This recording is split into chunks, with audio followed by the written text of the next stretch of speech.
السلام عليكم ورحمة الله وبركاته. دخلنا بقى في فصل الصيف، وطبعا فصل الصيف ده والحر ده محتاج بقى حلويات تكون باردة كده وترطب علينا من غير ما نقف كتير في المطبخ، وكمان من غير ما نشغل فرن ولا اي حاجة. تعالوا نعمل حلويات سهلة وسريعة جدا، ومن غير ما نعجن ولا الحاجات دي خالص هنعملها وهتطلع معاكم طعمها خطير بجد. يلا بينا نبدأ في وصفتنا. بس في البداية نصلي على سيدنا محمد عليه الصلاة والسلام، وما ننساش بقى اللايك والاشتراك في القناة وتفعيل الجرس. يلا بينا نبدأ الوصفة بتاعتنا ونقول بسم الله. أول حاجة أنا جبت 3 كوبايات من الحليب، حطيت عليهم 2 باكت من الكريم كراميل. وصفة سهلة وسريعة ومكوناتها سهلة جدا. هنحط الكريم كراميل كده على الحليب، وهو طبعا مخرجينه من التلاجة على طول.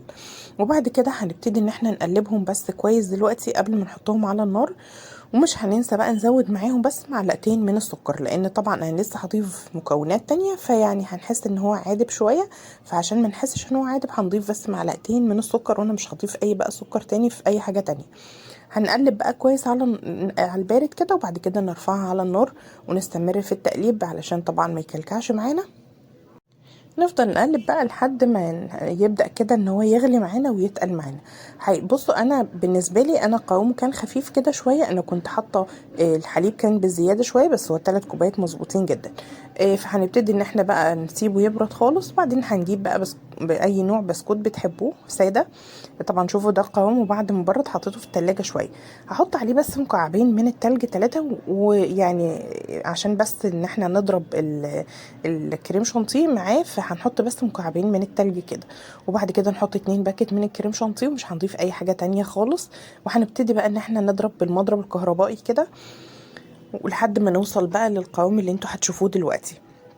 بالنسبه لي القوام ده كان خفيف شويه، انا عشان كده قلت لكم المقادير انا كنت مزوده. يعني انا كنت حاطه 4 كوبايات من الحليب، فهو ال3 كوبايات مناسبين جدا وكفايه. يعني انا كنت حاطه 4 مجات من الكبار، فهو ال3 مجات كويسين.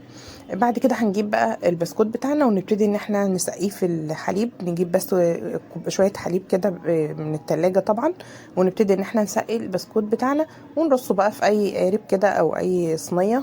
او ممكن كمان ان احنا ممكن ان احنا نفرفت البسكوت ده ونحطه طبقات كده في كاسات، بيبقى برضو شكله اشيك في طريقة التقديم. يعني نحطه في كاسات كده اللي هي بتاعة الخشاف دي.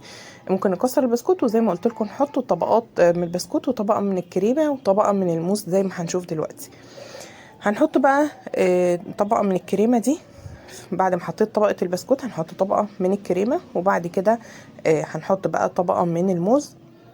ونبتدي ان احنا نعمل بقى نفس الطبقات دي كده لحد ما نخلص الكميه بتاعتنا كلها. بس انا عملت بس طبقه واحده من الموز، لان الموز هحط طبقه هحط طبقه على الوش من الموز، فانا في النص كده حطيت طبقه واحده بس موز. وبعد كده بقى حطيت البسكوت بتاعنا، طبقه تانية من البسكوت، وبعدين ننزل بالطبقه الثالثه من الكريمه، وهكذا بقى لحد ما نخلص الكميه بتاعتي.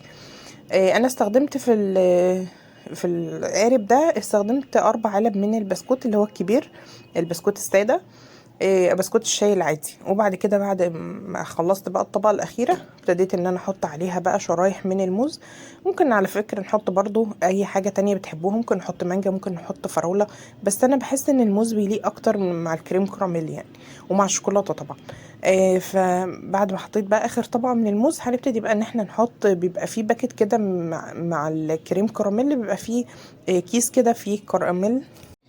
هنبتدي بقى ان احنا نحطه على الوش ونسيبه بقى في التلاجة شوية كده، يعني على حسب بقى يعني 3-4 ساعات كده. وبعد كده هنبتدي ان احنا نخرجه بقى ونقدمه. بس زي ما قلت لكم انا ده كان عيب وانا طبعا زي ما انتم متعودين معايا ان انا لو في حاجة غلط بقول لكم عليها. فهو الغلط ان انا كنت مزودة بس كمية الحليب، فانا الكمية اللي انا قلت لكم عليها واللي هسيبها لكم في صندوق الوصف هي دي الكمية المناسبة. بس شايفين بقى القوام؟ بالهنا والشفا، جربوه وان شاء الله هتعجبكم. السلام عليكم ورحمة الله وبركاته.